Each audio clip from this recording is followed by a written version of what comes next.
अस्सलाम वालेकुम नाज़रीन व सामीन कराम, आप सुन और देख रहे हैं 89.4 सुनो पंजाब में फ़रत अब्बास शाह हूँ। रोज़ा और सेहत, हमारी रमज़ान ट्रांसमिशन के सिलसिले का ये प्रोग्राम नया प्रोग्राम हाज़िर है। डॉक्टर साइमा अज़ीमी साहिबा मौजूद हैं।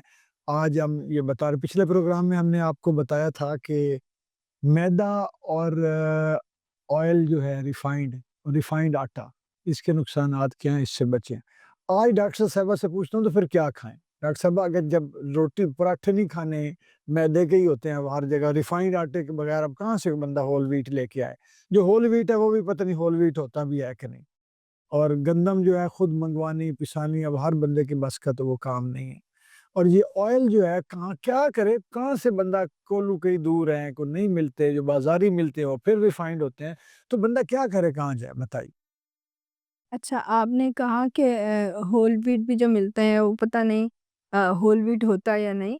ऐसा नहीं है, जब हम चक्की पे जाते हैं आटा लेने, जो बारीक पिसा हुआ लेते हैं, वहाँ पे छान वाला आटा भी अवेलेबल होता है, ठीक है ना? अब जिनको मैदे की रोटी खाने की आदत है, वो आहिस्ता-आहिस्ता उसको चेंज कर सकते हैं उस हैबिट को कि मसलन आधा अगर मैदा है, तो आधा उसमें दूसरा होल व्हीट डालना शुरू कर दें, ठीक है? और जो लोग मैदे की नहीं खाते, बारीक आटे की खाते हैं, उनको उनको भी चाहिए कि वो थोड़ा छान उसमें ऐड करना शुरू करें और उसके बाद जौ भी ऐड करें। मसलन अगर 5 किलो आटा है आपके पास होल व्हीट ग्रेन जो भी गंदम का, उसके बाद उसके अंदर आप कम से कम आधा किलो जौ ज़रूर ऐड कर लें। उससे उसकी तासीर में फ़र्क आ जाता है, उसकी स्ट्रेंथ बढ़ जाती है, जी। एनर्जी अच्छी हो जाती है, उसमें फाइबर की मिकदार बढ़ जाती है। विटामिन्स और मिनरल्स आपको पता है कि जौ में बहुत शानदार हैं और इसके जो हम दलिया रिकमेंड करते हैं, गंदम का दलिया, जौ का दलिया, तो ये सब चीज़ें जो हैं, ये ह्यूमन बॉडी के लिए बहुत ही शानदार हैं और बहुत इनके पॉज़िटिव रिज़ल्ट्स आते हैं। और वो जो सफ़ेद मैदे वाली जो रोटी है, वो खुद ब खुद आहिस्ता-आहिस्ता स्किप होती जाएगी जब हम अपने टेस्ट को इस पे ले आएँगे, डेवलप कर लेंगे। क्योंकि टेस्ट इज़ नॉट एवरीथिंग। एक टाइम आता है जब आप किसी चीज़ को एक्सेस कर लेते हैं, ज़्यादा खा लेते हैं, तो आपका जो ना कोटा पूरा हो जाता है, फिर आप उसको दूर से देखा करते हैं। उसकी बजाय अगर आप थोड़ी-थोड़ी खाते रहें और हमेशा खाते हैं, तो वो ज़्यादा अच्छा है। आपकी सेहत भी ठीक रहेगी और आप कुदरत की और रब की दी हुई सारी नेमतों को भी एन्जॉय कर सकते हैं। ये समोसा बम्ब जो है, इसका भी कोई हल बताएँ, ये बाकायदा जो हम अपने मैदों पर चला देते हैं। अच्छा, उसमें ये तिकोना, ये सीधा-सीधा मैदा भी है और एक ये डीप फ्राइड चीज़ है वैसे भी, पहली और बात अंदर जो कुछ है पता नहीं वो क्या है। हाँ जी, पहली बात ये है कि उसको घर पे बनाना चाहिए अगर जी किसी को बहुत ज़्यादा शौक है ना खाने का, घर पे बन जाता है, कोई ऐसा मुश्किल काम नहीं है। अच्छा चलें, बहुत सारी और चीज़ें घर पे नहीं बन सकता, उसमें हम थोड़ा-सा उसको ये कंपनसेट कर सकते हैं उसको कि हम उसके साथ सैलेड ऐड करें। समोसे के साथ हम जैसे बंद गोभी बारीक कटी हुई, उसके साथ थोड़े से प्याज़ काट लें, उसके साथ खीरे काट लें, मूली काट लें, गाजर काट लें, अभी सीज़न है। वो सारा सैलेड की एक छोटी-सी प्लेट भर लें, ठीक है? उसके अंदर फिर वो समोसा और साथ में जो चटनियाँ मिलती हैं, उसकी बजाय घर में चटनी बनाएँ, चनों का सालन बना लें, खुद घर में उनको पका बॉयल करके और उसके अंदर वो सारी सैलेड और वो चीज़ें ऐड करके, समोसा ऐड करके, फिर भी हम खा लें तो कुछ ना कुछ उसके बदअसरात से हम बच जाएँगे। असूल तो ये बनता है कि ना खाया जाए, लेकिन इतना कोई फ़र्ज़ नहीं वही नहीं समोसे के अच्छा, बारे में खाना ही नहीं खाना है समोसा, जितना ओह! इसको इसके बारे में ना सेंसिटिव हैं कि भी समोसा ज़रूर खाना है, पकौड़े ज़रूर खाने हैं।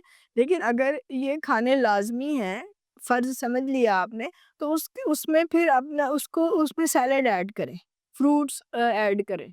अच्छा डॉक्टर साहबा, अगर इसके नेमुल बदल के तौर पर बेसन की रोटी, और जिसमें बेशक प्याज़ और वो जो मिसालें हमारी नानियाँ-दादियाँ पहले बनाती थी वो तंदूर भी पर, बहुत अच्छी बेसन की है। रोटी जो है अचार के साथ। हाँ, अभी जैसे हम फाइबर की बात कर रहे थे कि गंदम के हो मतलब होल व्हीट में अगर आप जौ ऐड कर लें, उसमें अगर आप ये सारी सब्जियाँ ऐड कर लें, थोड़ा-सा बेसन ऐड कर लें और ये मतलब जैसे अभी आपने बेसन वाली रोटी कही, इसमें सारे प्याज़ काट लें, हरी मिर्च डाल लें, सौंफ धनिया आप डालें, अनारदाना डालें, वो आटा गूँध के उसकी रोटी बनाएँ, वो यानी उसमें एनर्जी भी भरपूर होगी और वो आपकी सेहत के लिए भी यानी आपके जायके को भी है ना? बल्कि एक नया जायका ज़िंदगी में शामिल रहेगा। हाँ जी, आप ऐसे कर सकते हैं, उसका उसका अल्टरनेट आप ये ला सकते हैं। और उसके ऊपर अगर घर का बना हुआ आपने साफ-सुथरा आँवले का अचार विटामिन सी से भरा हुआ आप डाल लेते हैं, उसमें नींबू का, सब्ज़ जी। मिर्च का हाँ, अचार अगर जो सब बेसन के साथ, तो समझिए आपने